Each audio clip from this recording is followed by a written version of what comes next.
আমলের নিয়তে শুনবেন। সম্মানিত বন্ধুগণ, আমি মাঝে মাঝে কিছু উদাহরণ দিব, যেমন আমার আকবর ভাই দিয়েছেন, আমিও মাঝে মাঝে দু একটা উদাহরণ দিব, এক্সাম্পল দিব। আমি চেষ্টা করব আপনাদের সামনে কোরআন সুন্নাহর আলোকে কথাগুলো বলার জন্য, আপনারা যাতে বুঝেন, আপনাদেরকে বুঝানোর জন্য। যদি আমাকে উদাহরণ পেশ করতে হয়, কোরআনুল কারিমের ভিতরে 1000 উদাহরণের আয়াত আছে। জোরে বলেন সুবহানাল্লাহ। মশার কথা কোরআনের ভিতরে আছে। আল্লাহ বলেছেন আসমান এবং জমিন যা কিছু আছে সবগুলো একত্রিত করার পরও আমার কাছে মশার ডানার সমতুল্য মূল্য নেই। কি বুঝতে পেরেছেন? কার সাথে তুলনা করেছে? মেসাল দিছে কার সাথে? মশা মাছির সাথে। কথাটা কি বুঝতে পেরেছেন? কোরআনের ভিতরে মেসাল দিছে, উদাহরণ দিছে। মাছির ডানার সমান গোটা পৃথিবীর আল্লাহর কাছে কোনো মূল্য নাই। যদি আমার কাছে মূল্য থাকতো, তাহলে আমি আল্লাহ পৃথিবীতে ইহুদি, খ্রিস্টান, নাসারা এদেরকে আমি রিজিক দিতাম না। জোরে বলেন আল্লাহু আকবার। আসি, তাহলে নিয়তটা আপনার নির্ভর করবে আপনার কাজের উপরে, আপনার কাজের উপরে।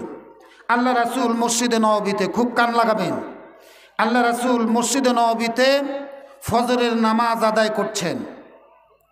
মক্কার জমিনে আবু জেহেলের একটা ছেলের নাম ছিল আকরামা। আপনারা নাম শুনেছেন, যেটাকে আমরা ইকরামা বলে ডাকি, হাদিসের ভাষায় ইকরামা। উনি ইসলাম গ্রহণ করেছেন।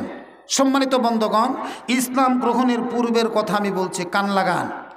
মক্কায় একটা বৈঠক হলো, নেতারা বসে বলল যে মোহাম্মদ তো হিজরত করে মদিনায় চলে গেছে, দিনের পর দিন মুসলমানদের সংখ্যা তো বৃদ্ধি করতেছে, কালেমা পড়াচ্ছে, দাওয়াত দিচ্ছে, অতএব ওকে হত্যা না করা পর্যন্ত আমাদের দিনকে আমরা প্রতিষ্ঠিত করতে পারবো না। জোরে বলেন নাউজুবিল্লাহ, আরো জোরে বলেন নাউজুবিল্লাহ। বলে দায়িত্বভারটা নিবে কে? কে নিবে দায়িত্বভার? আকরামা বলতেছে আমি নিব, আমি মোহাম্মদকে হত্যা করব। সম্মানিত বন্ধুগণ, ঘোড়া নিলেন, কান লাগান। ঘোড়া নিছে আর একটা তরবারি হাতের ভিতরে লিয়া ঘোড়া ছুটে, নিয়ত কি? নিয়ত কি? আল্লাহ রাসূলের কাল্লা নিবে। আল্লাহ রাসূলের কি নিবে? কাল্লা নিবে। নেওয়ার জন্য ছুটে আসছে। যেই দিন মদিনার উপকণ্ঠে পৌঁছেছে, ওই দিন আল্লাহর পয়গম্বর ফজরের সালাতের পরে আল্লাহর কাছে করজোড়ে মিনতি জানায়, রব্বে কারিম, আজকে আমি এখান থেকে বের হয়ে যারে আগে সামনে পাবো তারে কালেমা পড়াইয়া মুসলমান বানাবো, এই তৌফিকটুকু তুমি আমারে দান করো। জোরে বলেন আল্লাহু আকবার। আচ্ছা, নিয়তটা কি দুজনের এক? একজন মক্কা থেকে নিয়ত করেছে পয়গম্বরকে হত্যা করবে, আর একজন মদিনা মসজিদ নববীর থেকে নিয়ত করে বেড়াচ্ছে আমি যাকে পাবো তাকে কালেমা পড়া মুসলমান।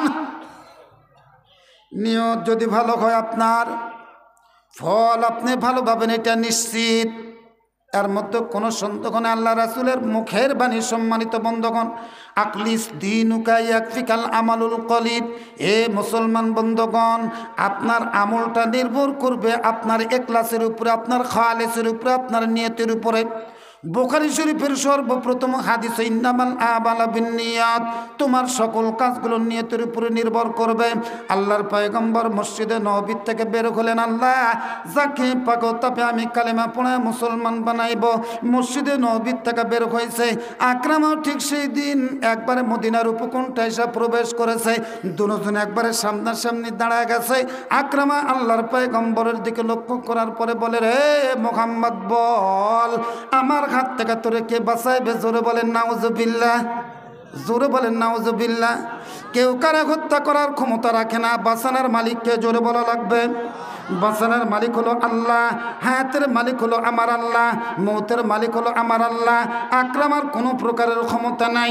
আকরামা আল্লাহর পয়গম্বরের উপরে ঘোড়া থেকে গর্দানের উপরে এইভাবে তরবারি উঁচাইয়া ডাক দা বলে, আকরামা, মুহাম্মদ বল আমার হাত থেকে তোরে আজকে কে রক্ষা করবে? আজকে মদিনার জমিনে তোমার কল্যাণকে আমি দুই খণ্ডন করে দিব, দেহ থেকে আলাদা করে দেব। মুসলমান বন্ধুগণ, আমার পয়গম্বর আসমানের মালিকের দিকে তাকাইয়া ডাকদা বলে রব্বি কারিম আমি কি করব গো মাওলা, আকরামা আমার গর্দানের উপরে তরবারি উঠাইছে, আমি এখন কি করব? আকরামা তো আমারে জিজ্ঞাসা করে আমি কার কাছে আমারে কে বাঁচাইবে? রব্বি কারিম আমি আর কারো কাছে সাহায্য চাই না, কারো কাছে আমি কোনো কিছু কাজ যাই না। এ মুসলমান বন্ধুগণ, আমরা যখন নামাজের বিছানায় দাঁড়াই প্রত্যেকটা মুসলমান সূরা ফাতিহা পড়ি কি পড়ি না? জোরে বলেন। সূরা ফাতিহা কিন্তু আমরা পড়ি। সূরা ফাতিহার ভিতরে আয়াতটার দিকে একটু খেয়াল করে দেখুন তো, ইয়্যাকা না'বুদু ওয়া ইয়্যাকা নাস্তাঈন আছে নাকি? আছে। ইয়্যাকা না'বুদু ওয়া ইয়্যাকা নাস্তাঈন আমরা যত কিন্তু আয়াতটা পড়ে থাকি, আয়াতটার অর্থ কিন্তু আমরা জানি না। সম্মানিত বন্ধুগণ, আয়াতটার অর্থ হলো আল্লাহ আমি তোমার ইবাদত করি, তোমার কাছে আমি সাহায্য প্রার্থনা করি। নামাজ থেকে যখন আমি ফারাগ হয়ে চলে গেলাম, দৌড় মারলাম মাস্তান পীরের দরবারে, দৌড় মারলাম কুসুমবার দিঘিতে। কথা বলেন ঠিক না বা ঠিক? সম্মানিত বন্ধুগণ, নামাজের ভিতরে বললেন ইয়্যাকা না'বুদু ওয়া ইয়্যাকা নাস্তাঈন আল্লাহ তোমার ইবাদত করি, তোমার কাছে সাহায্য প্রার্থনা করি। রব্বি কারিম এছাড়া কারো কাছে আমি সাহায্য চাই না, কারো ইবাদত আমি করি না। হে মুসলমান বন্ধুগণ, সেখান থেকে বের হওয়ার পর আপনি কোন লজ্জায় এবারে পীরের দরবারে গিয়া সন্তান চান? কুসুমবার ধুলিবালি দিয়া যা তলপাটে মাইকা কন আমার একটা পুত্র সন্তান দেন। আপনার মতন মুনাফিক, আপনার মতন নিমুখ হারাম এই আসমানের নিচে জমিনের উপরে আর একটাও নাই। কথা বলেন ঠিক না বা ঠিক? এই সম্মানিত বন্ধুগণ, এক এক করে আমি আপনাদের সামনে আলোচনা করার চেষ্টা করব। যদি আপনারা ধৈর্য ধারণ করতে পারেন, ধৈর্য ধরে বসতে পারেন। সম্মানিত বন্ধুগণ, একটু খেয়াল করে দেখুন না, আল্লাহ রাব্বুল আলামিনের কাছে হাত তুলে দোয়া করতেছেন আর বলতেছেন রব্বি কারীম আমি আকরামার সামনে জবাবটা দিয়ে দিলাম।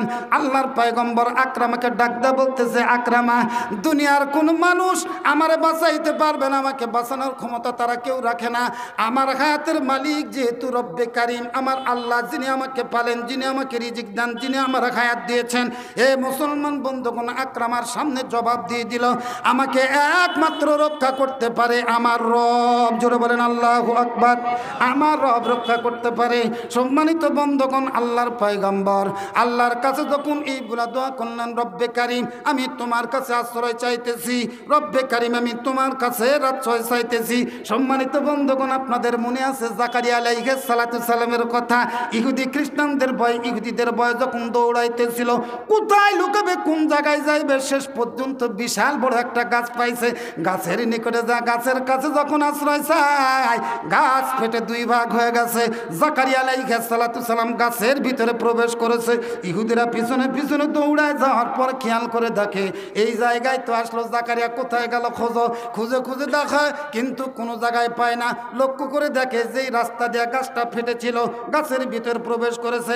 আল্লাহর কুদরতে জাকারিয়া আলাইহিস সালাতু সালাম যেই পাগড়িটা মাথার ভিতরে পড়েছিল, ওই পাগড়ির ফিটফিটিটা আল্লাহ গাছের বাইরে রেখে দিয়েছে। জোরে বলেন আল্লাহু আকবার।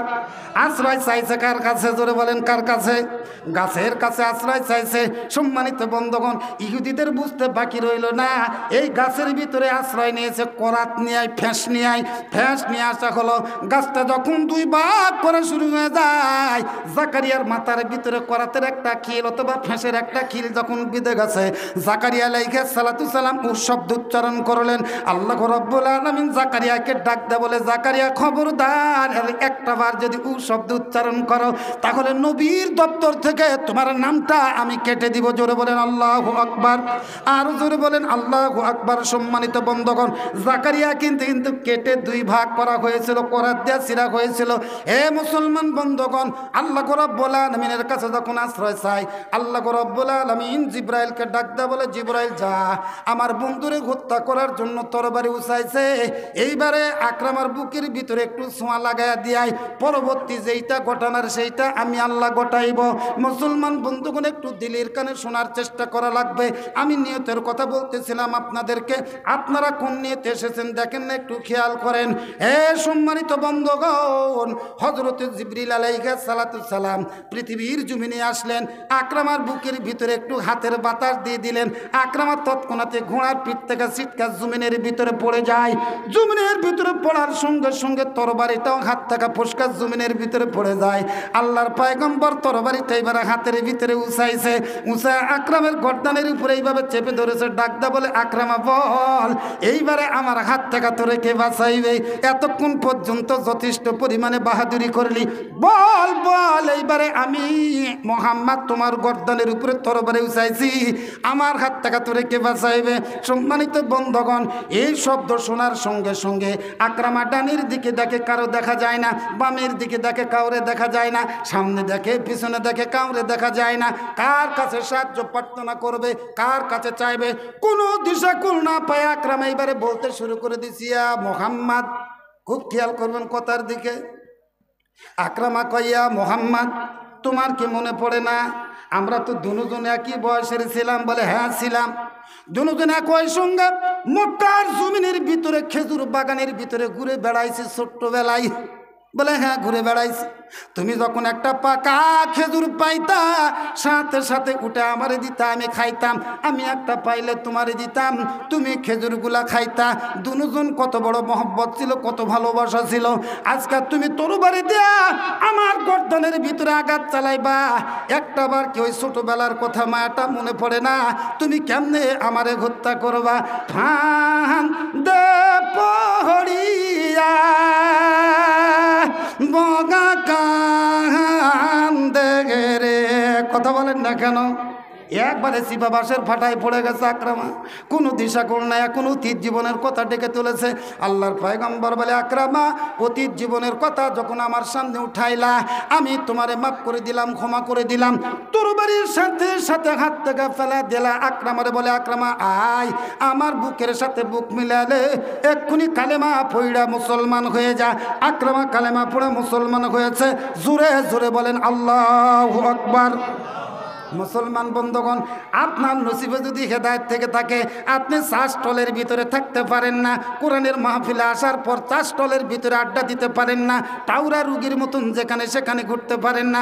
যেহেতু এইটা পৃথিবীর ভিতরে সবচাইতে দামি জায়গা, সবচাইতে দামি সামিয়ানা।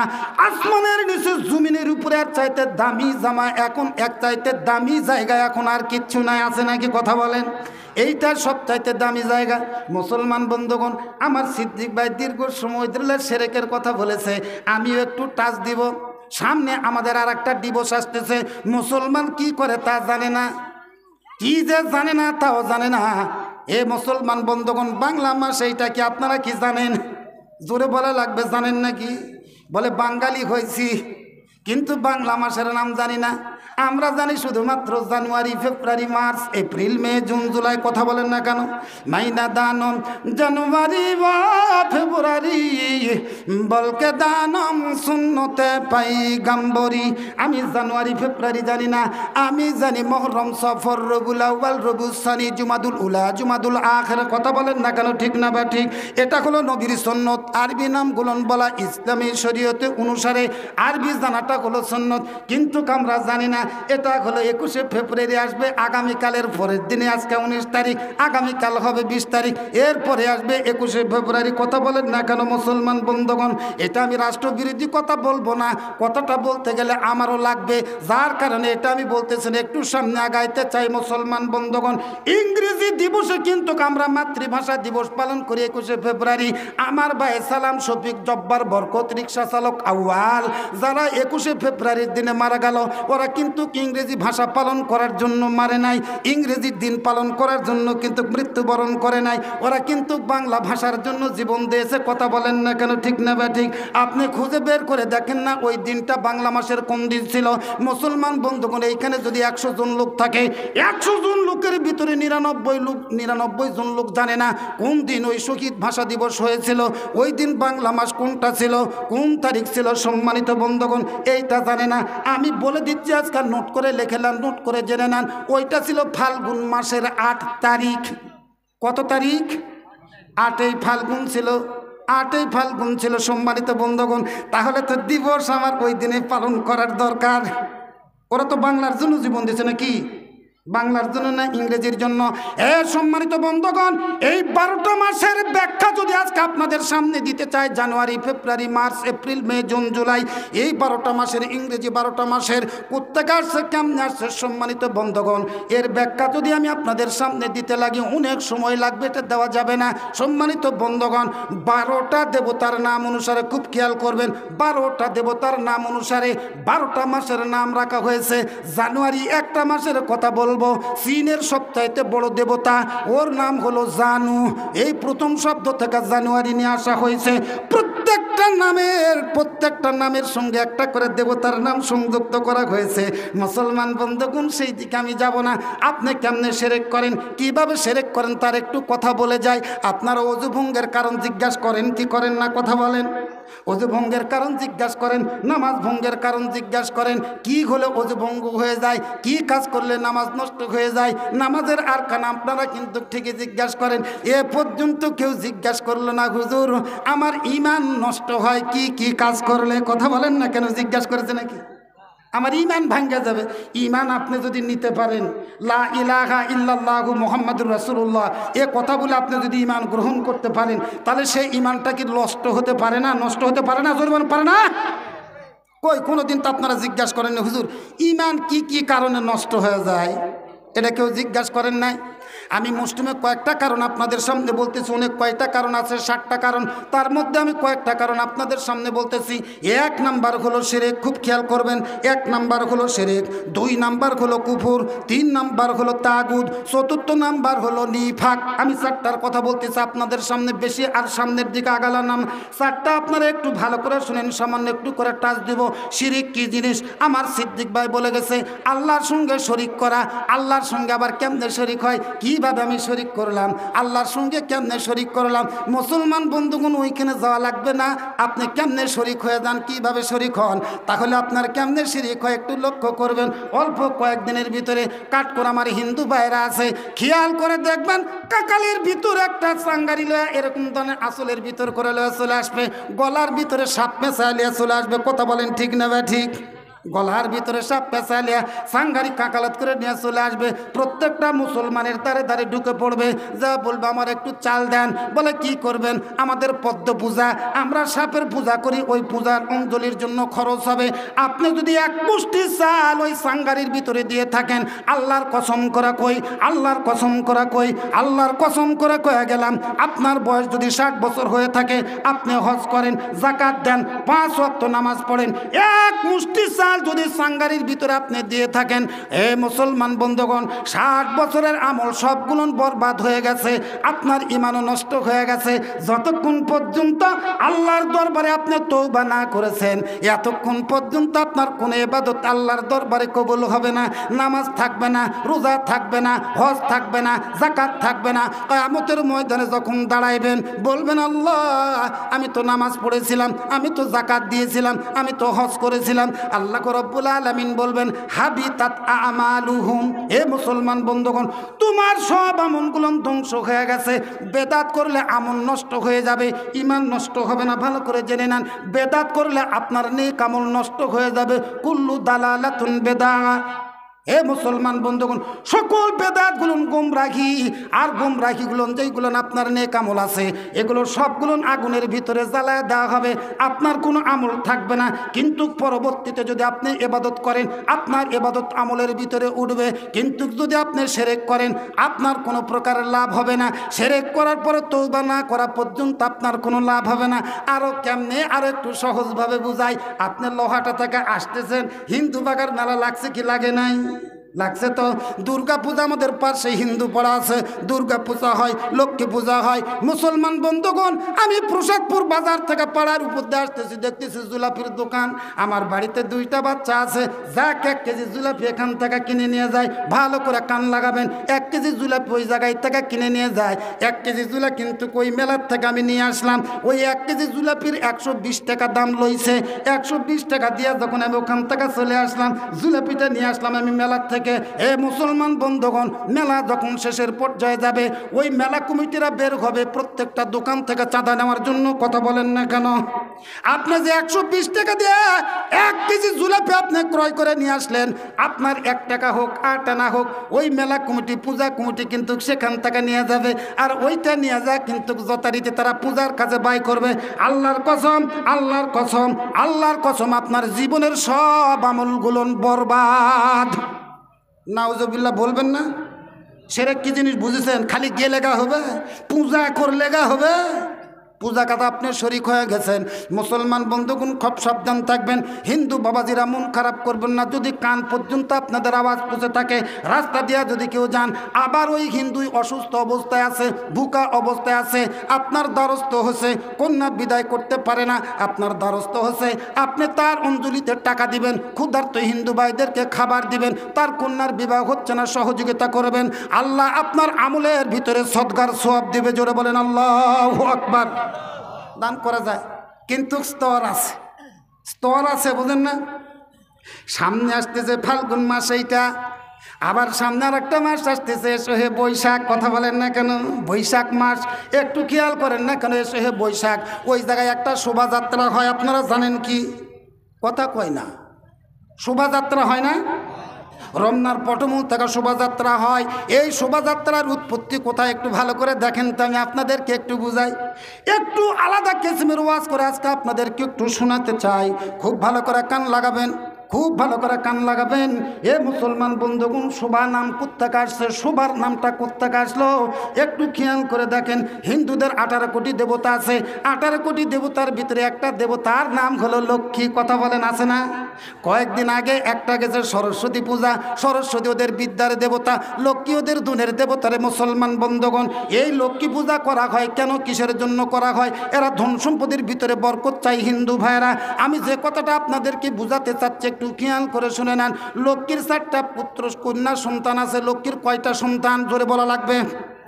লক্ষ্মী দেবীর 4টা কন্যা সন্তান আছে। লক্ষ্মী আসছে কিন্তু পেঁচা পাখি ছোড়া স্বর্গের থাকা মরতে আসছে, ওদের ধর্মের কথা বলতেছি। পেঁচা পাখি ছিল কিন্তু লক্ষ্মীর বাহন। মুসলমান বন্ধুগণ, লক্ষ্মীর 4টা কন্যা সন্তান আছে। একটার নাম হলো পদ্মা, আর একটার নাম পদ্মা, একটার নাম আভা, আর একটার নাম শোভা।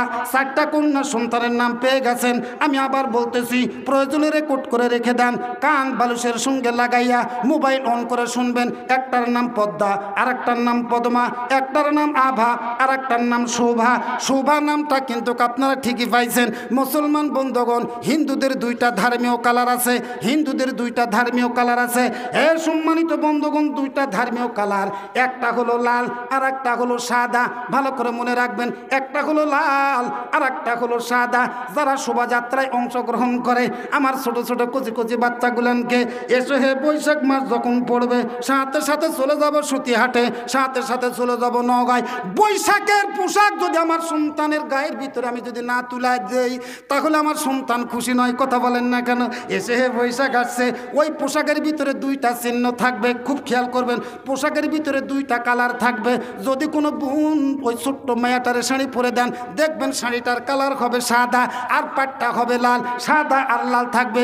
যে কোনো জায়গায় হোক না কেন, ছোট্ট একটা পাখির চিহ্ন থাকবে, ওইটা হলো পেঁচা পাখি। সম্মানিত বন্ধুগণ, একটু খেয়াল করে দেখুন না কেন ওদের 2টা ধর্মীয় কালার।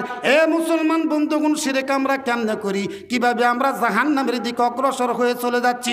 দিনের পর দিন জাহান্নামের ভিতরে আমাদের সংখ্যা বেশি হয় কিভাবে? সম্মানিত বন্ধুগণ, আমি একজন মুসলমান হয়ে কিভাবে বিজু খ্রিস্টদের এরকম 4টা ধর্মীয় অনুষ্ঠান আছে, ওই যে উপজাতিদের 4টা উপজাতি মিলা ওদের এসে বৈশাখের এই অনুষ্ঠান আমরা কিন্তু যথাযথভাবে পালন করতেছি। আপনি মুসলমান জাতি, বাঙালি জাতি, আপনি পালন করতে পারেন, কিন্তু ওদের কৃষ্টি কালচার অনুসারে না, ওদের কৃষ্টি কালচার অনুসারে আপনি করতে পারেন না। কেন আমি বললাম 2টা ধর্মীয় কালার, 1 নম্বরের সাদা আর একটা হলো লাল। যারা ওই কাপড়টা পরাইবে, কিয়ামতের ময়দানে ওই লক্ষ্মীর কাতারে তাদেরকে জাহান্নামে যাওয়া লাগবে।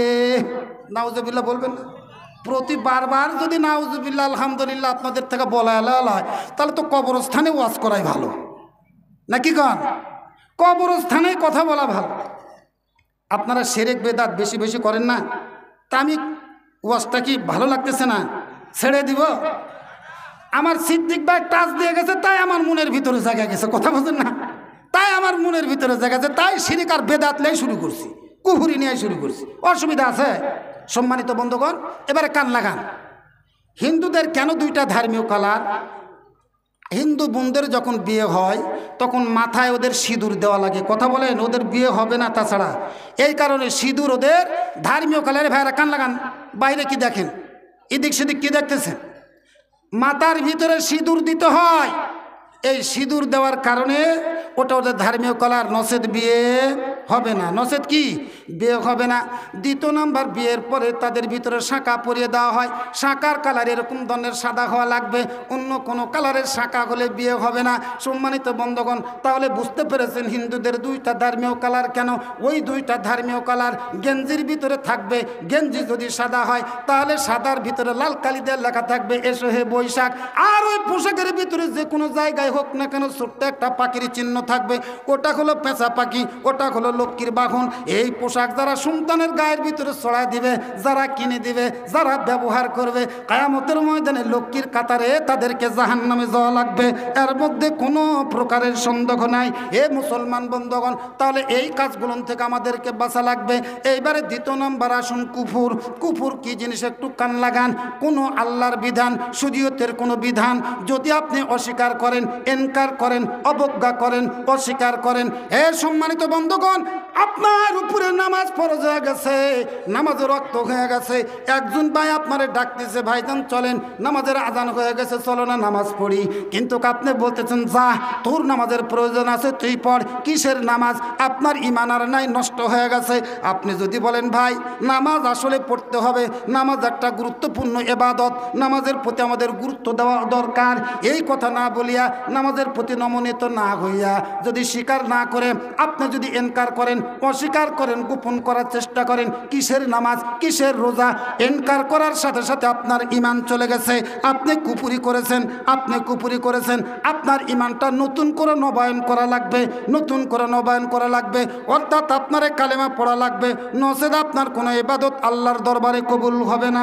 নিশ্চয় আপনারা বুঝতে পারেছেন। এইবারে আমি সংক্ষিপ্ত আকারে বলতেছি। এইবারে তৃতীয় নাম্বার হলো তাগুদ। এটার ওয়াজ কেউ করে না, তাগুদের ওয়াজ কেউ কিন্তু করে না। ইস্তানিবু তাগুদ, এই তাগুদের কথা কিন্তু কেউ বলে না। সম্মানিত বন্ধুগণ, তাগুদটা কি জিনিস একটু খেয়াল করে দেখুন না। আমি সংক্ষিপ্ত আকারে বলছি। এ মুসলমান ইমানদার ভাইরা, আল্লাহর আসমানের নিচে এবং জমিনের উপরে খুব কান লাগাবেন। আল্লাহর আসমানের নিচে এবং জমিনের উপরে যেই লোকগুলান এই কোরআনের শাসন জমিনের ভিতরে কায়েম হোক, জমিনের ভিতরে কোরআন দেওয়া দিন চলুক, কোরআন দেওয়া রাষ্ট্র চলুক, পাকঘর থেকে শুরু করে রাষ্ট্রীয় জীবন পর্যন্ত, সংসদ ভবন পর্যন্ত, এই কোরআন যারা চায় না, কোরআন যারা মানে না, নবীর সুন্নাহ মোতাবেক যারা চায় না, দেশ চালানো চায় না, যারা কোরআনের ব্যাপারে অবজ্ঞা করে, আইনের ব্যাপারে অবজ্ঞা করে, ওই সমস্ত লোকগুলো নিয়ে হলো তাগুদ। সম্মানিত বন্ধুগণ, যদি আমি অন্তরের ভিতরে তাগুদ পুষে থাকি, তাগুদকে যদি আমি সমর্থন দিই, আপনি পারতেছেন না, অসুবিধা নাই। কিন্তু আপনি যদি ইনকার করেন, অস্বীকার করেন, 100% আপনার ঈমান চলে গেছে। এইবারে আপনি আঙ্গুলের ভিতরে গুনে গুনে দেখেন, আমরা কি আসলে ঈমানদার নাকি বেঈমান? আমরা কি আসলে ঈমানদার নাকি বেঈমান? আমার অন্তরে কি চাই যে আল্লাহর কোরআন দেওয়ার দেশ চলুক? আমার প্রাণ কি চাচ্ছে আমি আল্লাহ রাসূলের হাদিস দেওয়ার দেশ চালাই? এইটাকে আমার অন্তরে চাচ্ছে। যদি চাই তাহলে আপনি মুসলিম, আর যদি না চাই তাহলে আপনি কি নিজে নিজে বিচার করে নেবেন সরাসরি কোরআন। সম্মানিত বন্ধুগণ, এটা হলো তাগুদ। তাগুদ কি জিনিস এইবার আপনারা বুঝতে পেরেছেন। চতুর্থ নাম্বারের কথা আমি আপনাদেরকে বলে দিচ্ছি, ভালো করে শুনে নেন। নিফাক, নিফাকটা হচ্ছে মুনাফিক, দ্বিমুখী ভাব, ভণ্ডামি। হে সম্মানিত বন্ধুগণ, কোরআনে প্রায় 70টার মতন আলামত আছে। আমি 3টা আলামত আপনাদের সামনে বলবো। 1 নাম্বার, কথায় কথায় মিথ্যা কথা বলবে। যেমন নামাজের ভিতরে বলেছেন ইয়াকা না'বুদু ওয়া ইয়াকা নাস্তাইন, নামাজ থেকে বের হওয়ার পর পীরের দরবারে আপনি চলে গেছেন, আপনি পাক্কা একটা মুনাফিক। নামাজের ভিতরে বলেছেন ইয়াকা না'বুদু ওয়া ইয়াকা নাস্তাইন, আল্লাহ তোমার ইবাদত করি, তোমার কাছে আমি সাহায্য চাই। নামাজ থেকে বের হওয়ার পর আর আপনার দিকে কোনো খেয়াল নাই, আল্লাহর দিকে কোনো তাওয়াজ্জু নাই, আল্লাহর কাছে চাওয়া নাই, আল্লাহর কাছে পাওয়া নাই। আপনার মতন বড় মুনাফিক আসমানের নিচে জমিনের উপরে আর একটাও খুঁজা পাওয়া যাবে না। ঈমান থাকবে না, বুঝেন না? ঈমান থাকবে না। কারণটা একটু ভালো করে বুঝলেন। আপনি হজ করেন, টুপিওয়ালা হন, জাকাত দেন, হানাফি মাযহাবের লোক হন, আহলে হাদিসের হন, যে কোনো মাযহাবের লোক হন না কেন, আপনার ভিতরে যদি নিফাকি থাকে, ভালো করে বুঝবেন, আপনার ভিতরে যদি নিফাকি থাকে তাহলে কিন্তু আপনার ইমান থাকবে না। আল্লাহ রাসূলের একটা হাদিসের দিকে সাথে সাথে কোরআনের একটা আয়াতের দিকে খেয়াল করে দেখুন, একটু খেয়াল করবেন। আব্দুল্লাহ বিন উবাই বিন সুলুল আল্লাহ রাসূলের একজন সাহাবীর নাম। উনি যখন মৃত্যুবরণ করলেন, আমি সংক্ষিপ্ত আকারে তাফসীরটা বলতেছি, অর্থগুলো বলতেছি। মুসলমান বন্ধুগণ, উনি যখন মৃত্যুবরণ করলেন, আব্দুল্লাহ বিন উবাইয়ের ছেলের নাম ছিল আব্দুল্লাহ, ছেলের নাম ছিল আব্দুল্লাহ। জলিল কদর একজন সাহাবী ছিল। বাবার মৃত্যুর পরে আল্লাহ রাসূলের নিকটে গেলেন, ইয়া রাসূলুল্লাহ, হাবিবাল্লাহ, আমার বাবার জানাজার নামাজ আপনারে পড়ান লাগবে। আল্লাহ রাসূল বললেন, ঠিক আছে, আমি পড়াইব। বলে, শুধু পড়াইলে হবে না, আপনার গায়ের জুব্বা কেটে আমার বাবার কাফনের কাপড় বানান লাগবে। আল্লাহর পয়গম্বর বললেন, ঠিক আছে, আমি তাও দিব। বলে, শুধু তা করলে হবে না, আমার বাবারে যখন কবরের ভিতরে নামাইবেন, কাফনের মুড়িটা খোলার পর আপনার পবিত্র মুখের লালা মোবারক আমার বাবার ঠোঁটের ভিতরে লাগায় দেওয়া লাগবে। আল্লাহর পয়গম্বর বললেন, ঠিক আছে, আমি তাও করব। মুসলমান বন্ধুগণ, আব্দুল্লাহর সাথে সাথে এইবারে আসতেছে উবাইয়ের জানাজার জন্য, উবাই বিন সুলুলের জানাজার জন্য। এই রাস্তার মাঝখানে হযরত ওমরের সঙ্গে সাক্ষাৎ হয়ে গেছে। ওমর জিজ্ঞাসা করতেছে, ইয়া রাসূলুল্লাহ, হাবিবাল্লাহ, আপনি কোথায় যান? বলে, আমি আব্দুল্লাহ বিন উবাই বিন সুলুলের জানাজায় রওনা দিয়েছি। বলে, কেন আপনি আব্দুল্লাহ বিন সুলুলের উবাইয়ের সুলুলের জানাজায় যান? বলে, সে তো মারা গেছে। বলে, আপনি কি জানেন না ও তো পাক্কা একটা মুনাফিকের জানাজা, আপনি কিসের জন্য যান? বলে, ওমর, তুমি আমারে নিষেধ করিও না, আল্লাহ তো আমারে নিষেধ করে নাই। তুমি নিষেধ করো না, তুমি আমাকে বাধা দিও না, আল্লাহ তোমাকে নিষেধ করে নাই, অতএব আমি যাব।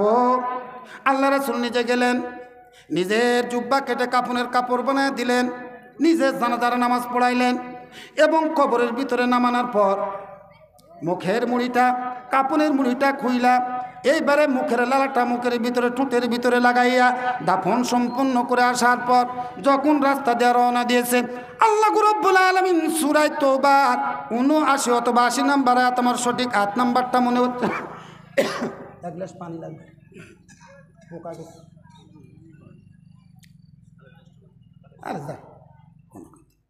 সম্মানিত উপস্থিতি, 9টার সময় উঠে দেওয়া, বলে 10টার থেকে কালেকশন করে। আমি কি ওয়াজ করব?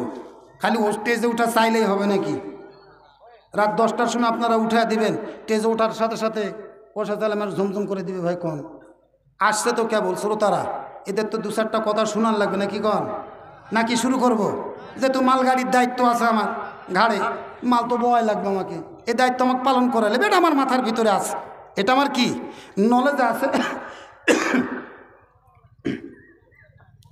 সম্মানিত উপস্থিতি, আল্লাহ রাব্বুল আলামিন সূরা তাওবার আয়াতটা অবতীর্ণ করে বলতেছে, রাসূল, আপনি একবার দুইবার নয়, 70 বার যদি আব্দুল্লাহ বিন উবাইয়ের জানাজার নামাজ পড়েন, আমি আল্লাহ কবুল করব না।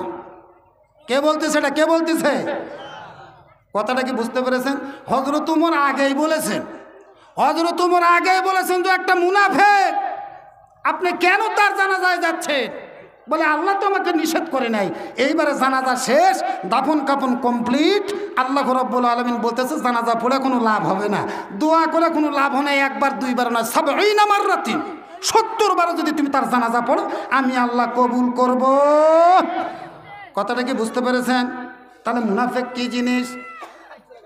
আব্দুল্লাহ বিন উবাইয়ের মাথায় লম্বা টুপিও ছিল, মাথায় পাগড়িও ছিল, আবার মুখে বড় বড় দাড়িও ছিল, হজ করেছে, আল্লাহ রাসূলের পিছনে নামাজ পড়েছে, কোনো এক ওয়াক্ত নামাজ কাজা করে নাই, জিহাদের ময়দানে গেছে, যুদ্ধ করেছে, একটা জিহাদের ময়দান থাকা পিছন থাকা পালায়ন করেছে। রে সম্মানিত বন্ধুগণ, অপরাধ অন্য কিছু নাই, এটাই।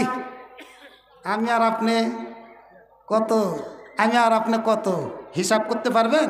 হযরতে সালমান ফার্সিকে মুক্ত করার জন্য আল্লাহ রাসূলকে কিছু শর্ত দিয়েছিল, এটা হাদিস, সহিহ হাদিস। আল্লাহ রাসূলকে কিছু শর্ত দিয়েছিল, বলে আমাকে একটা খেজুরের বাগান দেওয়া লাগবে। বলে, ঠিক আছে। আল্লাহ রাসূল এই শর্ত আল্লাহর কাছ থেকে চেয়ে নিলেন। বলে, ঠিক আছে, তুমি খেজুরের গাছ লাগাও, খেজুরের গাছের সংখ্যা হবে 1000। বলে, লাগান লাগবে, গাছ বড় হবে, খেজুর ধরবে, পাকবে, খাবো, এরপরে গাছ সালমান ফার্সিকে মুক্ত করে দিব। কথাটা কি বুঝতে পারেন? চা নয়, পানির দরকার। আচ্ছা, একটু জিকির করেন, লা ইলাহা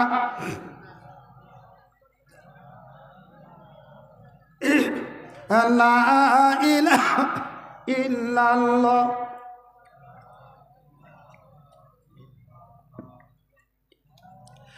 লা ইলাহা ইল্লাল্লাহ লা ইলাহা ইল্লাল্লাহ সুবহানাল্লাহ ওয়ালহামদুলিল্লাহ লা ইলাহা ইল্লাল্লাহ লা ইলাহা ইল্লাল্লাহু মুহাম্মাদুর রাসূলুল্লাহ। সকলে বলি সাল্লাল্লাহু আলাইহি ওয়াসাল্লাম। মুসলমান রমজানের একটু খেয়াল করে দেখুন না, মাথায় টুপি ছিল, লম্বা দাড়ি ছিল, গায়ে জুব্বা ছিল, সব কিছু ছিল। আল্লাহর পয়গম্বরের পিছনে নামাজ আদায় করেছে, যেন তেন ইমামের পিছনে নামাজ পড়ে নাই, যেন তেন মসজিদে নামাজ পড়ে নাই, কাবায় নামাজ পড়েছে। এই জায়গায় নামাজ পড়লে 1 রাকাত নামাজ যদি জামাতের সাথে পড়েন 27 রাকাত, 27 গুণ বেশি সওয়াব পাবেন। এ মুসলমান বন্ধুগণ, এইখানে এককভাবে নামাজ পড়েছেন, 1 রাকাত নামাজের সওয়াব। কাবায় যদি 1 রাকাত নামাজ পড়েন 1 লক্ষ রাকাত নামাজের সওয়াব আপনার আমলের ভিতরে দিবে। 50,000 হলো মসজিদে নববীতে। তাহলে কোন জায়গায় নামাজ পড়েছে, কোন ইমামের পিছনে নামাজ পড়েছে? যে ইমামের পিছনে নামাজ পড়েছে কিয়ামত তক পর্যন্ত ওই ইমামের কেরাত ভুল হওয়ার সম্ভাবনা নাই, নামাজ ভুল হওয়ার সম্ভাবনা নাই। আল্লাহ রাসূলের কি কেরাত বা নামাজ ভুল হওয়ার সম্ভাবনা আছে নাকি? তাহলে ওই নবীর পিছনে নামাজ আদায় করলো, হ্যাঁ, তারপরেও আল্লাহ বলতেছে বলে হবে না, অপরাধ কি? সে একটা মুনাফিক।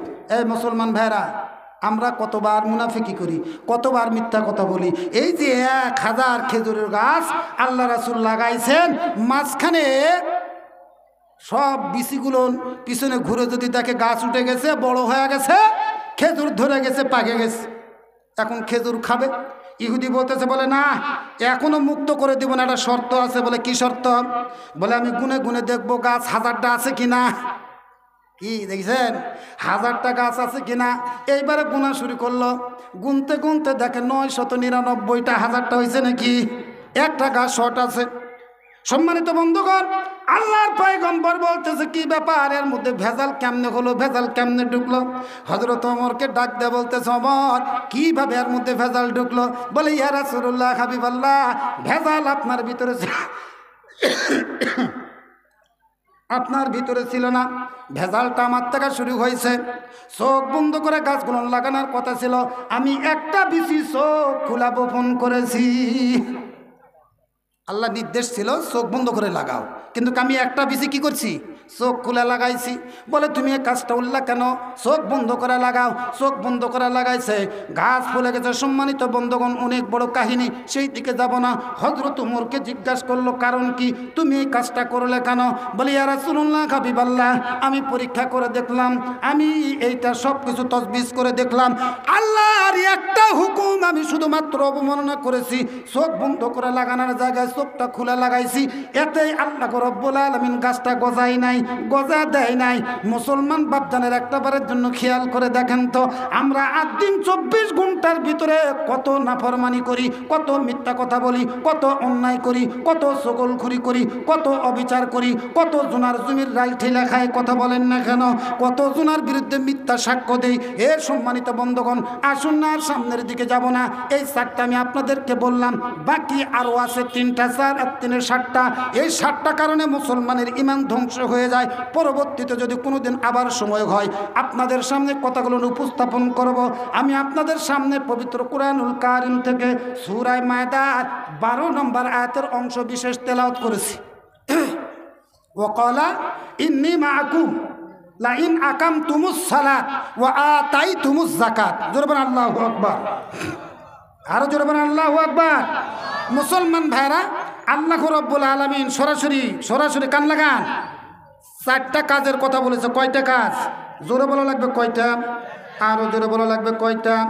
4টা কাজের কথা বলেছে। আর আল্লাহ বলেছে যদি তোমরা 4টা কাজ করতে পারো, ওয়াকালা ইন্নী মাআকুম, আমি আল্লাহ তোমার সাথে থাকবো। আর আল্লাহ যদি আমার সাথে আপনার সাথে থাকে, আর কোনো টেনশন থাকে নাকি? কথা বলেন না কেন? আর কোনো টেনশন থাকতে পারে না, যেহেতু আল্লাহ আমার সঙ্গে থাকবে, আল্লাহ আমার সাথে আছে। এ মুসলমান বন্ধুগণ, একটা একটা করে ব্যাখ্যা দিয়ে দিব, বিশ্লেষণ করব। 4টা কাজের সরাসরি কোরআন থেকে বলবো, তাফসীর থেকে বলবো, বাহিরের কোনো কথা আমি বলবো না। 1 নাম্বার কাজ, আল্লাহ রাব্বুল আলামিন বলে, বান্দা ওয়াকামতুমুস সালাত, 1 নাম্বার কাজ হলো তোমাকে নামাজ আদায় করতে হবে, সালাত আদায় করা লাগবে। যদি তুমি সালাত আদায় করো, আমি আল্লাহ কথা দিলাম, ওয়াকালা ইন্নী মাআকুম, আমি আল্লাহ তোমার সাথে থাকবো সদা সর্বদা। রাত্রি হোক, অন্ধকারের ভিতরে হোক, যে কোনো জায়গায় হোক, শত বিপদ হোক না কেন, আমি আল্লাহ তোমার সাথে থাকবো সব সময়। ওয়াকালা ইন্নী মাআকুম, আল্লাহ নিজে তাকিদ দেয়, বলতেছে অবশ্যই আমি তোমার সাথে থাকবো।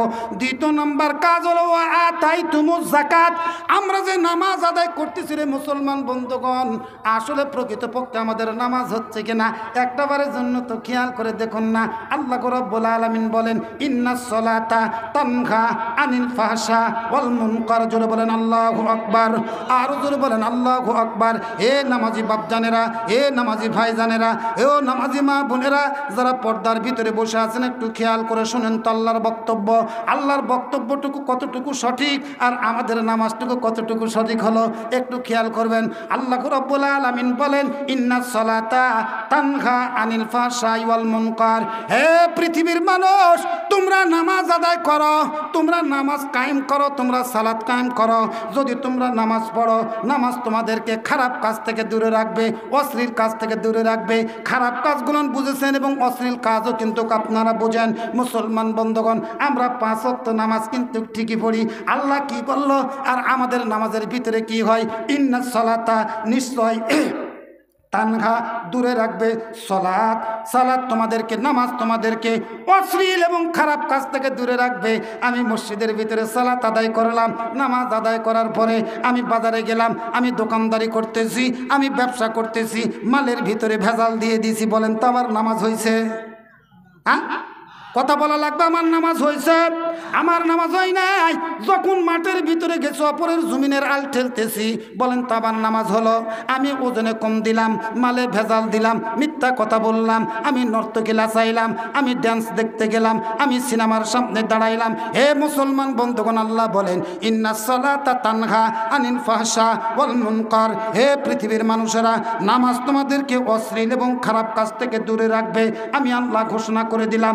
মুসলমান বন্ধুগণ, মনে রাখবেন, আপনি যখন নামাজ আদায়ের পরে, সালাত আদায়ের পরে যখন আপনি কাজের ভিতরে যাবেন, অশ্লীল কাজ যদি আপনার দ্বারা হয়, আপনি মনে করবেন আমার নামাজ আল্লাহর দরবারে কবুল হয় নাই।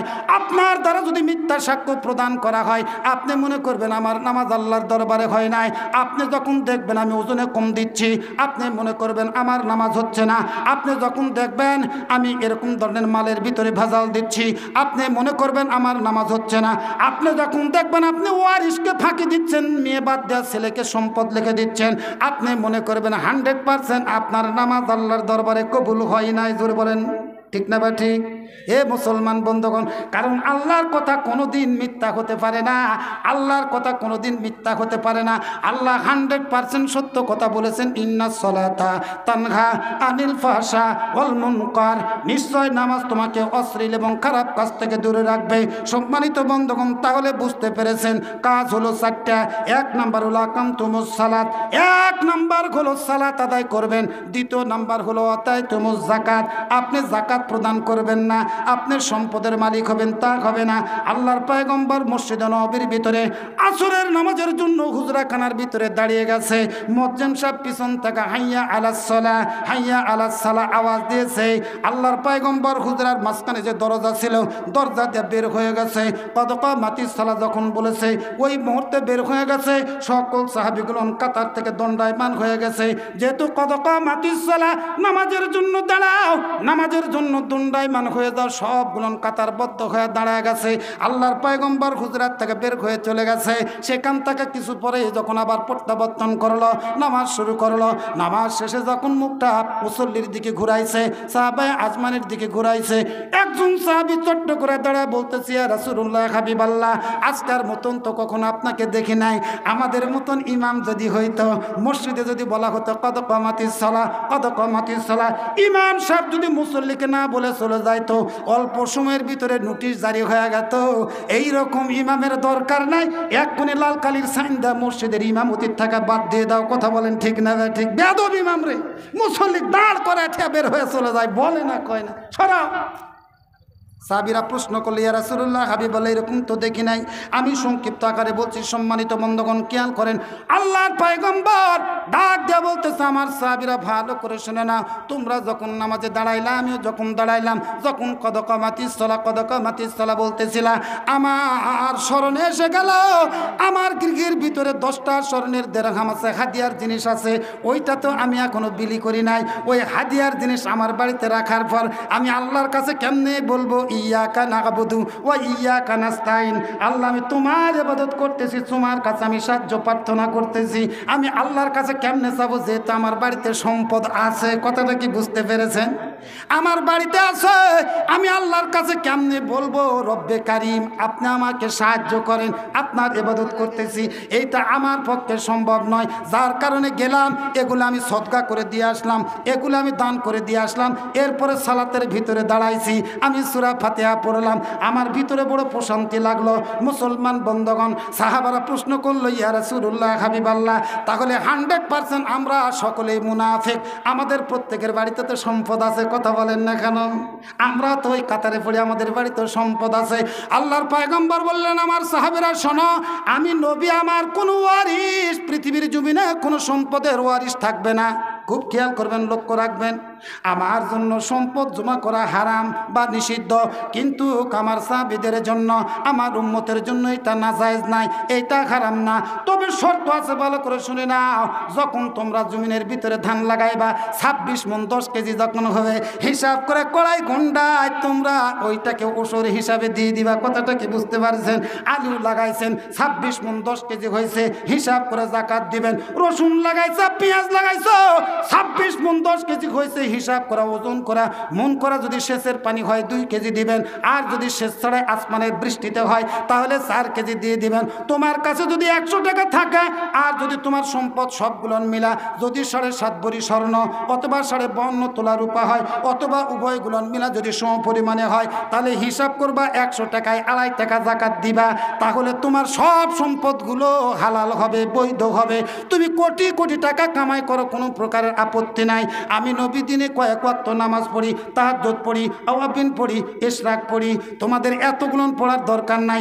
যদি পারো সঠিকভাবে নিজের মতো করে দায়িত্ব আদায় করো, দিনে যদি তোমরা 5 ওয়াক্ত নামাজ পড়ো, তাহলে তোমাদের উপর থাকা জিম্মাদারি শেষ। আমি পয়গম্বর প্রতি মাস সোমবার এবং ওই চন্দ্র মাসের 13 এবং 14 তারিখ আমি রোজা রাখি। তোমাদের এইটা কিন্তু ফরজ না, তোমাদের জন্য এটা অতীব জরুরি না। ইচ্ছা হলে রাখবা, না হলে রাখবা। তাহলে তোমরা যদি রমজান মাসের রোজা শুরু থেকে শেষ পর্যন্ত রাখো, আল্লাহ রাব্বুল আলামিন সারা বছর নফল রোজা করার সওয়াব তোমাদের আমলের ভিতরে দিবে। তাহলে উম্মত আর পয়গম্বরের ভিতরে এইবারে বুঝতে পেরেছেন সম্পর্কটা। মুসলমান বন্ধগণ, তাহলে 1 নাম্বার কাজ কি? 1 নাম্বার কাজ হলো সালাত, 2 নাম্বার কাজ হলো যাকাত। এইবারে 3 নাম্বারটা খুব খেয়াল করবেন, আমানতুম বিরসুলিহিম, রাসূলের প্রতি ঈমান। যতগুলো পয়গম্বর পৃথিবীর জমিনে আসছেন, আমার আকবর ভাই ওয়াজ করেছেন, আমানতু বিল্লাহি ওয়া মালাইকাতিহি ওয়া কুতুবিহি ওয়া রুসুলিহি ওয়াল ইয়াউমিল আখিরি। করে নাই ওয়াজ? করে নাই? ওয়াল ইয়াউমিল আখিরি। হে মুসলমান বন্ধুগণ, এ ব্যাপারে যথেষ্ট পরিমাণে বলেছেন। এখানে ইমানের শাখা 7টা বলা হয়েছে, 7টাই কিন্তু শাখা নয়, আরও বহু শাখা প্রশাখা রয়েছে, কিন্তু এখানে 7টার কথা বলা হয়েছে। 7টার ভিতরে একটা হচ্ছে রাসূলের প্রতি ঈমান। শুধুমাত্র ঈমান আনলে হবে না, রাসূল যেইভাবে চলেছে, রাসূল যেইভাবে রাষ্ট্র পরিচালনা করেছে, রাসূল যে আচরণগুলো করেছে, যেরকমভাবে সালাত আদায় করেছে, যেমনে উঠেছে, যেমনে বসেছে, যেরকমভাবে জীবন গঠন করেছে, আপনার আচরণ ওই রকমই হওয়া লাগবে। হে মুসলমান বন্ধুগণ, আপনি উম্মত বলে দাবি করবেন, নবীর মতের সাথে যদি আপনার মত না হয়, কিয়ামতের ময়দানে আপনি উম্মত বলে দাবি করতে পারবেন না। 60 বছর 70 বছর বয়স হয়ে গেছে, নবীর উম্মত গুলন বলে আপনি যখন দাবি করবেন, দেখবেন আপনার মুখের ভিতরে 1 ফোঁটা দাড়ি নাই, খলখল করতেছে প্রিন্সের মতন। আবার আপনি বলেন আমি তো নবীর পাক্কা একটা উম্মত।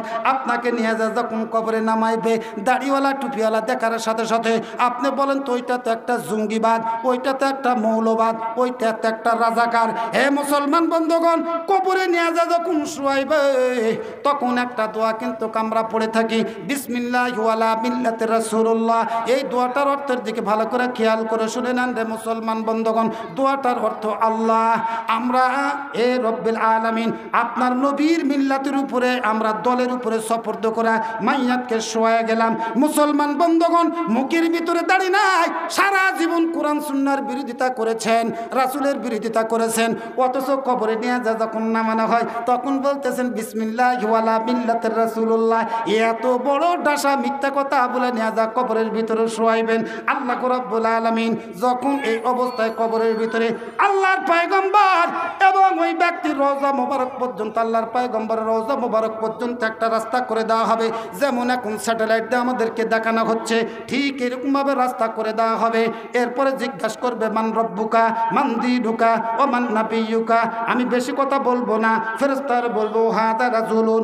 ওই যে দেখা যায় ওই ব্যক্তিটিকে, ওই ব্যক্তিটারে চিনতে পারো। হে মুসলমান বন্ধুগণ, রাসূলের সাথে যদি সম্পর্ক না থাকে, দাড়ির সাথে যদি সম্পর্ক না থাকে, টুপির সাথে যদি আপনার সম্পর্ক না থাকে, জুব্বার সাথে যদি আপনার সম্পর্ক না থাকে, ওই দিন কিন্তু আমার নবীকে আপনি চিনতে পারবেন না।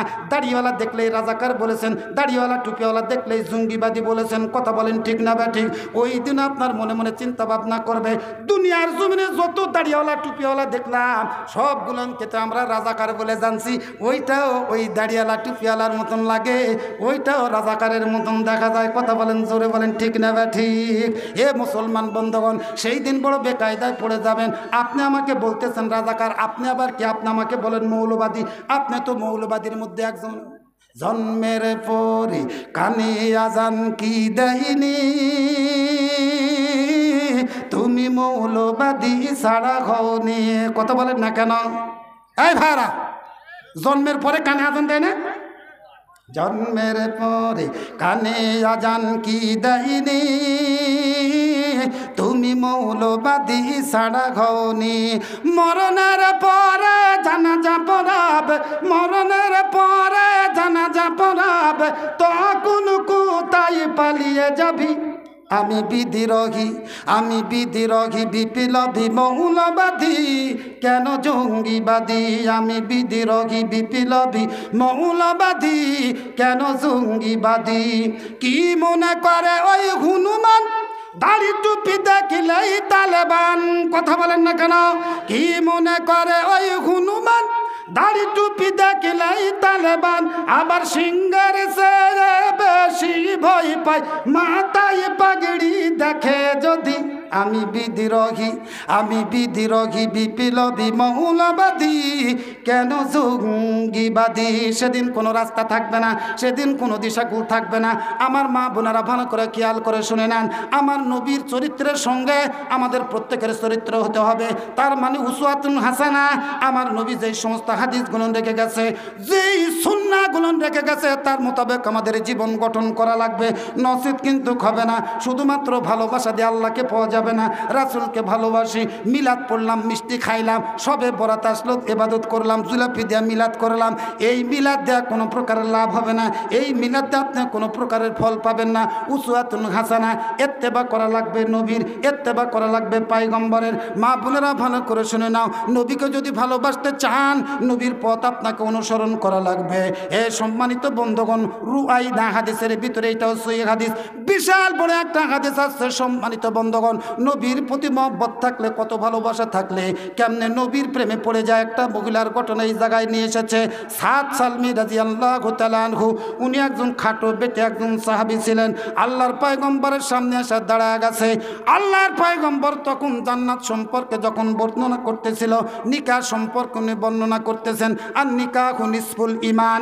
এ মুসলমান বন্ধুগণ, আল্লাহর পয়গম্বর যখন বললেন বিবাহ হলো ঈমানের অর্ধেক, এ কথা বলার সঙ্গে সঙ্গে সাদ সালমি ডাক দেয় বলতেছে ইয়া রাসূলুল্লাহ হাবিবাল্লাহ, নিকাহ যদি ইমানের অর্ধেক হয় তাহলে আমি তো নিকাহ করি নাই, আমাকে কেউ তো বিয়ে করতে চায় না। আমার মা বোনের একটু কান লাগান, আমাকে কেউ বিয়ে করতে চায় না।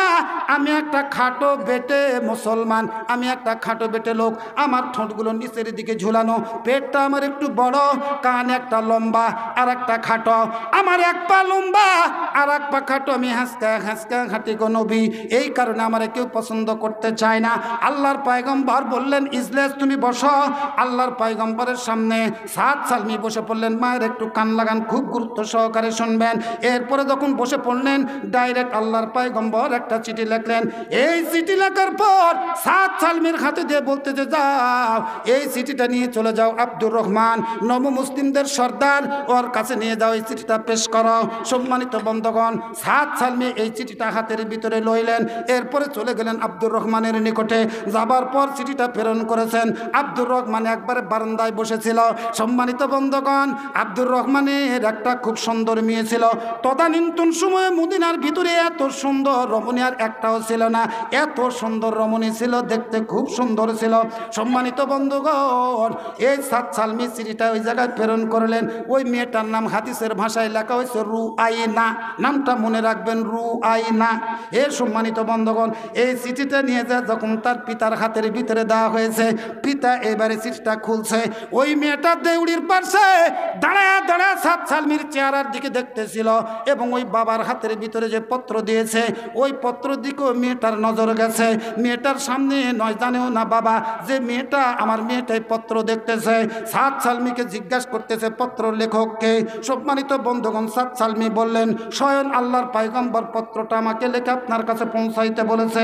আল্লাহর পয়গম্বর পত্রের ভিতরে লিখেছে আব্দুর রহমান, আমি একটা ছেলেকে পাঠাইলাম, তোমার মেয়ের জন্য আমি পছন্দ করেছি, এই ছেলের সঙ্গে তোমার মেয়ের বিয়ের ব্যবস্থা করো। জোরে বলেন আল্লাহু আকবার, আরো জোরে বলেন আল্লাহু আকবার। একেবারে মুসল্লির সংখ্যা তো কম নাই, শ্রোতার সংখ্যা কি একবারে কম আছে?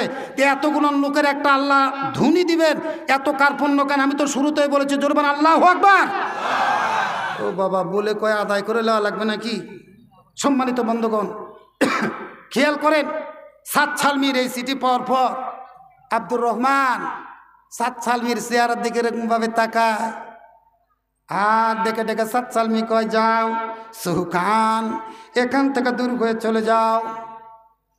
বলে এইরকম একটা ছেলে ছাড়া কোনো ছেলে পাইল না আল্লাহর রাসূল, এমন একটা ছেলে আমার মেয়ের জন্য পছন্দ করলো, যাও তুমি এখান থেকে দূর হয়ে চলে যাও। এ মুসলমান বন্ধুগণ, চিঠিটা কার ছিল এটা স্মরণ রাখা লাগবে। চিঠিটা কার ছিল? আল্লাহর পয়গম্বরের নিজের হাতের লেখা। আব্দুর রহমানের কাছে এসে চিঠিটা পৌঁছেছে। সম্মানিত বন্ধুগণ, আব্দুর রহমান এইবারে যখন বলছে যা এখান থেকে চলে যা, আমার মেয়ের সঙ্গে তোমার বিবাহ আমি দিব না। সম্মানিত বন্ধুগণ, সাদ সালমি এইবারে বুঝতে পেরেছে তার সঙ্গে আমার বিয়ে হবে না। কিন্তু কি করবে, রাসূলের বাণী তো মিথ্যা মনে করতে পারে না। সাদ সালমি এক ধাপ সামনের দিকে দেয়, আবার পিছনের দিকে তাকা তাকা দেখে। কয়েক ধাপ সামনে যাবার পর দেউড়ির পাশে থেকে কে যেন ডাক দেয়, বলে রে সাদ সালমি, আল্লাহর রাসূলের সাহাবী, একটু দাঁড়াও, তোমার সঙ্গে আমার কিছু কথা আছে। বাবাকে ডাক দেয়, বললেন বাবা সাদ সালমি একটু দাঁড় করাও। হে মুসলমান বন্ধুগণ, মা বোনের একটু খেয়াল করে শুনুন, দিলের কানে শোনার চেষ্টা করুন রে মা বোনেরা। হাত্তা ইউহাক্কিমুকা কাসিমাম, কোরআনের বাণী। সম্মানিত বন্ধুগণ, যতক্ষণ পর্যন্ত কোর্ট কাছারিতে আমার নবীকে বিচারক হিসাবে না মেনেছো, আমার নবীকে শাসনকর্তা হিসাবে না মেনেছো, আমার নবীকে উসওয়াতুন হাসানা হিসাবে না মেনেছো, এতক্ষণ পর্যন্ত তুমি মুমিন হতে পারবে না, এতক্ষণ পর্যন্ত মুমিনের দপ্তরে তোমার নাম থাকবে না। মুসলমান বন্ধুগণ, সাদ সালমি ওই নারীর কণ্ঠের আওয়াজটা কানের ভিতরে গেছে। পিতাকে এইবারে রুআইনা ডাক দেয়, বলে বাবা কার চিঠি তোমার হাতের ভিতরে পড়েছে? বলে এটা তো আল্লাহর পয়গম্বরের হাতের লেখা চিঠি। ও বাবা, তুমি কি লক্ষ্য করে নাই পয়গম্বর যে ছেলেটারে আমার জন্য পছন্দ করেছে, তুমি কেমনে সেই সন্তানটাকে দূর দূর করে তাড়ায় দিলা? সাদ সালমিকে যখন ডাক দিয়েছে, মেয়েটার কণ্ঠের আওয়াজ শুনে সাদ সালমি আবার ঘুরে গেছে। মেয়েটারে ডাক দেয়, বলতেছেন মা এইটা কিভাবে সম্ভব? এইটা সম্ভব নয়, এমন একটা ছেলের সঙ্গে আমি তোমার বিবাহ দিতে পারি না। মেয়েটা বলতেছেন বাবা আপনি তো বিয়ে করবেন না, বিয়ে করব আমি। সম্মানিত বন্ধুগণ, ছেলেটারে ডাক দেয়, বলে বাবা তুমি তো আমার মেয়েকে বিয়ে করার জন্য আসছো, তোমার সাথে কি মহরা মোহরানা নিয়ে আসছো, তুমি কিভাবে মোহরানা দিবা এবং অলিমার জোগাড় তুমি কেমনে করবা, আমার মেয়ের বিয়ের বাজার তুমি কেমনে করবা? সম্মানিত বন্ধুগণ, সাদ সালমি বলল আমার কাছে কিচ্ছুই নাই, আমি কি দ্বারা বাজার করব? সম্মানিত বন্ধুগণ, এরপরে যখন সাদ সালমি পিছনে হেঁটে যায়, আবার মেয়েটা পাশে ডাক দেয়, বাবা এইবারে গৃহের ভিতরে গেছে, মার সঙ্গে পরামর্শ করতেছে, স্ত্রীর সঙ্গে পরামর্শ করতেছে। পরামর্শের ফাঁকে এক পর্যায়ে দেখা গেল সাদ সালমির হাতে একটা পুঁটলি ওই আয়না আগায় দিয়েছে, বলে সাদ সালমি এগুলো নিয়ে চলে যাও, বাজারে গিয়ে বিক্রি করবা, এগুলো বিক্রির পরে তুমি নিয়ে আসবা বিয়ের বাজার করে, সুন্দর শাড়ি কিনবা, আমার জন্য অলিমা কিনে নিয়ে আসো, আমি তোমার সঙ্গে বিবাহের জন্য প্রস্তুত আছি। মুসলমান বন্ধুগণ, এই কথা বলে বাবার কাছে যখন সাক্ষাৎ হয়েছে, বাবা এবং মা উভয় যখন মেয়েটাকে বুঝাইতেছিল, মেয়ে নাকচ বলে না, আমি সাদ সালমিকেই বিয়ে করব। শেষ একটা শব্দ বাবা উচ্চারণ করেছে, আজ ইউ লাইক বেস্ট, তোমার কপাল তুমি পোড়াইলা, যা, আমার কিচ্ছু করার নাই। এ মুসলমান বন্ধুগণ, মেয়েটা চুপচাপ দাঁড়িয়ে থাকলো। সাদ সালমি এবারে বাজারের দিকে আঁচকাইতে আঁচকাইতে দৌড় স্বর্ণের দোকানে গেলেন, স্বর্ণগুলো বিক্রি করলেন, বিবাহের বাজার নিয়ে এবারে পুটলিত করে এইবারে বাজার থেকে বের হয়ে আসতেছে। সম্মানিত বন্ধুগণ, এর মাঝখানে রাস্তার বার হওয়ার সঙ্গে সঙ্গে বাজারের মুখে থাকতে একটা আওয়াজ শোনা পাচ্ছে, কুতিলা মোহাম্মদ, কুতিলা মোহাম্মদ, মোহাম্মদ হত্যা হয়ে গেছে, মোহাম্মদকে হত্যা করা হয়েছে, যুদ্ধের দামাম বেজে গেছে। এরপরে সাদ সালমি মনে মনে চিন্তা ভাবনা করে দেখলো, হায় আল্লাহ, আমি কি করব? আমি তো এখন বিবাহ করতে যাব নাকি যুদ্ধের ময়দানে যাব? সম্মানিত বন্ধুগণ, কি করবে কোনো দিশা কোন নাই। শেষ পর্যন্ত যুদ্ধের পোটলাটা লইয়া ওই বিবাহের যে বিবাহের বাজার আছে, বাজারটা লইয়া যুদ্ধের ময়দানের দিকে হাঁচকাইতে হাঁচকাইতে দৌড় মারে। সম্মানিত বন্ধুগণ, পিছন থাকা ওই রয়নাও ছুটে আসছে, ডাক দেয়া বলে, কে যেন ডাক দেওয়া বলতেছে, রে সাদ সালমি তুমি কোথায় যাচ্ছ? বলে যুদ্ধের ময়দানে যায়। বলে যুদ্ধের ময়দানে বিবাহের বাজার নিয়ে যুদ্ধের ময়দানে যা কোনো লাভ হবে না, তোমার হাতে একটা ঢাল এবং একটা তরবারির দরকার। কথা বলেন ঠিক না বা ঠিক? সম্মানিত বন্ধুগণ, এটা গল্প নয়, হাদিস বলতেছি, খুব খেয়াল করে শুনবেন। হে সম্মানিত বন্ধুগণ, সাদ সালমির কানে যখন আওয়াজটা গেছে, সাদ সালমি এগুলো বাজারের দিকে দৌড় মারছে। আবার ওই দোকানগুলোতে যাইয়া ওই কাপড়গুলো যে যে জিনিস কিনেছিল দোকানের ভিতরে যখন ফেরত দিতে চাই, বলে অর্ধেক দাম পাইবা, বলে হলে অর্ধেক, অর্ধেক দাম দিয়ে যখন এই জিনিসগুলো বিক্রি করেছে, বাজারে যে একটা তরবারি ক্রয় করেছে, একটা ঢাল ক্রয় করেছে, এরপরে যুদ্ধের ময়দানে সাদা পাগড়ি পরে যুদ্ধের ময়দানে আজকাইতে আজকাইতে দৌড়ায়। এ সম্মানিত বন্ধুগণ, গায়ে শক্তি থাক আর না থাক, নবীর ভালোবাসা আছে। কুল ইন কুনতুম তুহিব্বুনাল্লাহ ফাত্তাবিউনি ইউহিব্বুকুমুল্লাহ ওয়া ইয়াগফির লাকুম যুনুবাকুম ওয়াল্লাহু গফুরুর রহিম। জোরে বলেন আল্লাহু আকবার, আর জোরে বলেন আল্লাহু আকবার। মুসলমান বন্ধুগণ, দিলের ভিতরে নবীর ভালোবাসা, অন্তরের ভিতরে নবীর ভালোবাসা, কলিজায় আগুন ধরে গেছে। সাদ সালমি যুদ্ধের ময়দানের দিকে হাঁচকাইতে হাঁচকাইতে দৌড়ায়। এইবারে যুদ্ধ তুমুল বেগে চলতেছে, যুদ্ধের ভিতরে এক পর্যায়ে হারায় গেছে। আল্লাহর পয়গম্বর পিছন থেকে ডাকতেছে, ওই পাগড়ি পড়া লোকটারে ডাকে, রে সাদ সালমি, আমি পয়গম্বর পিছন থেকে তোমারে ডাকি, তুমি কেন আমার ডাকে সারা দাও না? সাদ সালমির কান পর্যন্ত আওয়াজ পৌঁছায় নাই রে মুসলমান। সাদ সালমি এক পর্যায়ে যুদ্ধের চূড়ান্ত রূপের ভিতরে ঢুকে পড়লো, বীরের ভিতরে ঢুকে পড়লো। এমন একটা পর্যায়ে গেল, কাফেরেরা তাকে কচু কাটার মতন কেটে কেটে টুকরা টুকরা করে ফেলায় দিল। সম্মানিত বন্ধুগণ, যুদ্ধ এক পর্যায়ে সমাপ্ত হয়ে গেল। আল্লাহর পয়গম্বর ওই যুদ্ধের ময়দানে দাঁড়িয়ে সাহাবাদেরকে ডাক দেয়া বলতেছিল, আমার সাহাবারা, তোমরা খেয়াল করে দেখো তো আমার সাদ সালমির লাশ কোন জায়গায় পড়ে আছে। ওইটা পাগড়ি বাঁধা যিনি হাসকায় হাসকায় আসলো, ওইটা আমার সাদ সালমি ছাড়া দ্বিতীয় কোনো সাহাবী হতে পারে না। তোমরা খুঁজে বের করে দেখো আমার সাদ সালমির লাশ কোন জায়গায় আছে। কয়েকজন সাহাবীরা ওই যুদ্ধের ময়দানে লাশটা খুঁজতে বের হয়ে গেল। সম্মানিত বন্ধুগণ, একই জায়গায় খেয়াল করে দেখলো সাদ সালমির লাশটা কেটে কেটে টুকরা হয়ে আছে। সম্মানিত বন্ধুগণ, ওই ইহুদিরা সাদ সালমির গুপ্তাঙ্গকে কয়েকটা টুকরায় টুকরা করেছিল রে মুসলমান বন্ধুগণ, হাদিসের ভাষায় আল্লাহর পয়গম্বর ডাকদা বললেন, লাশগুলো একত্রিত করো, প্রত্যেকটা খণ্ড এক জায়গায় জমা লাগায় ফেলো, জোড়া লাগায় একটা কাপড় দিয়ে লাশটারে ঢেকে দাও। হে মুসলমান বন্ধুগণ, লাশটা যখন কাপড়ের কাপড় দিয়ে ঢাকিয়ে দেওয়া হলো, এ মুহূর্ত অবস্থায় আল্লাহর পয়গম্বর চোখের পানি ধরে রাখতে পারে না। সম্মানিত বন্ধুগণ, ওই যে রুয়াইনা ছিল, রুয়াইনা অপেক্ষায় বসে আছে।